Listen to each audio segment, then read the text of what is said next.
So hi everyone! Today I'll explain our website or our project natin, which is called Fit Match Outfit Recommended. So from the title itself, Fit Match Outfit Recommended, it means mag-recommend siya ng outfit ng base sa 5 aesthetics mo. Pero given lang yung aesthetic natin. Ano nga ba yung mga aesthetic natin today? So we can see here, we choose streetwear, minimalist, Y2K, vintage, and sporty. Given lang sila guys. And kada sa aesthetic na yun, mag-recommend siya ng fit, which is may mga ano tayo dito. May top, bottom, shoes, accessories, and of course the color and the fit itself. So, ano nga ba nandito sa coding natin? First, yung pages natin is divided into 3. Bakit nga ba 3? Siyempre, para medyo organized siya and hindi siya nakasiksik sa isang ano lang, sa isang slides lang. So, yung isang first slides natin is yung title itself and subtitle, which is doon yung outfit and fit match, tapos outfit recommended. Tapos, sa second, doon naman yung mag-choose ka ng anong aesthetic mo. Tapos, sa third is doon na yung result or the random pick na galing sa website natin or recommended ng website natin. So, sa ating coding naman, makikita natin to na gumawa naman tayo ng structure ba?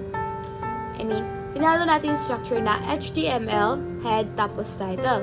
You can see also here the style, syempre, the title, pages, if you makikita nyo, H1, H2, pages, bottom, and syempre, ang ating team, wardrobe. Tapos, kasi I choose specific icon na circle icon siya kasi medyo cute tignan. So, saan nga ba tayo ngayon? Nasa tayo, Notepad++, ha? Doon tayo sa Notepad++. Doon tayo what do you call this? Nag-encode. You can see here, or you can also see here, kung ano yung mga suggestion pics. Mga possible na lumabas. Which is sila, oversized hoodie, blah blah blah. And mga common lang sila base sa aesthetic na yun. So, ang gagawin natin para natin makita is save muna natin siya. Punta tayo sa file, tapos save. Next, go here. Save as final HTML.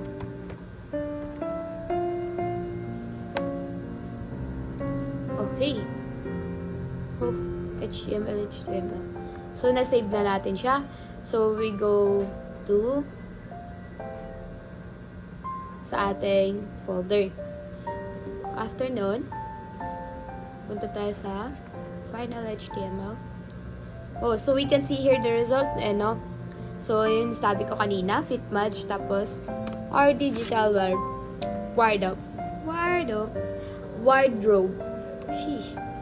And, ba't nga ba di nasama yung ano? So, ayun. Circle icons.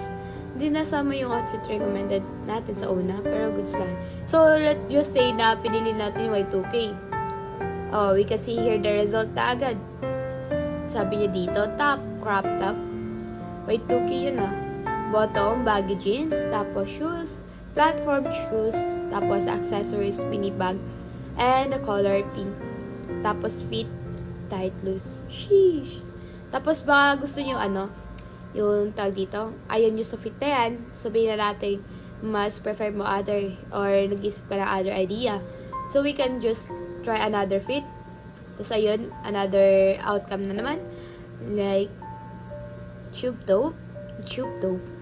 top, bottom, na low-rise jeans, tapos shoes na sneakers, accessories is hair clipper. So, magiging siya dito.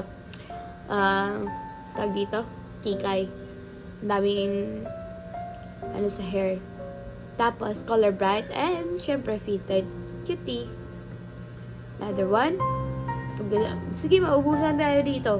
Graphic tee, tapos bottom na white pants, the shoes, tapos accessory shades, tapos colorful and loose.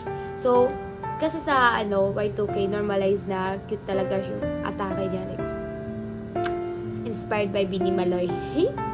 So, back to wardrobe tayo kasi ayoko lang. Gusto ko lang. Weird.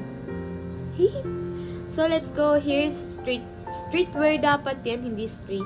So, medyo may error tayo sa ating codings. Pero it's okay. Ma-understand naman din. And your outfit, denim jacket, tapos jogger na bottom, tapos shoes, sneakers, accessories, crossbody bag, color blue tone, tapos relax. So, sheesh. Back to street yun streetwear. Okay, so that's what we have here in our fit match, and yun lang. Hope you guys recommend and try our website. Thank you!